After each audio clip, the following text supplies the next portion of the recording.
Alors, salut les amis, je m'appelle Bertol Penka et bienvenue dans cette vidéo. Alors, aujourd'hui, nous allons parler de quel type de propriété il faut pour commencer sur Airbnb. Alors, les amis, comme vous savez déjà, Airbnb, c'est un business très rentable, mais aussi, comme je vous ai dit, business, c'est un business. Et tout business, bien évidemment, il faut toujours commencer petit. Pourquoi? Parce qu'il faut minimiser les risques. L'art d'être un entrepreneur, c'est l'art de savoir gérer et de minimiser les risques dans toute transaction que vous faites.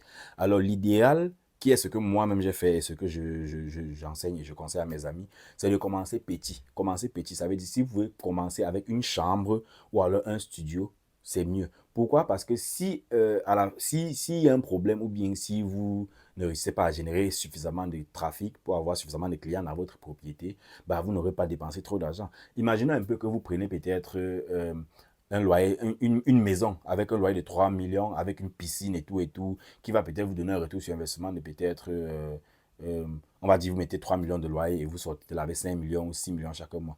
Oui, c'est une très bonne transaction si ça se passe bien. Mais dans le cas où ça ne se passe pas bien, si peut-être vous faites ça 2 mois et que le troisième mois, vous ne faites rien, juste ce que vous allez perdre pendant ce troisième mois, c'est presque l'équivalent de ce que vous avez fait. C'est inutile.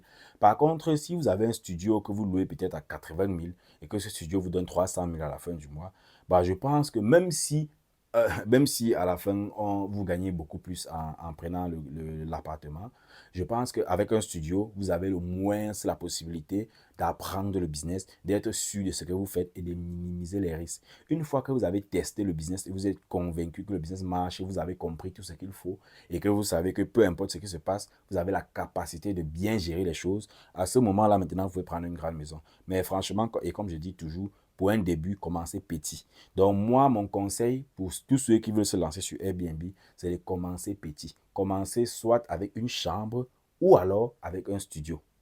Je vous remercie.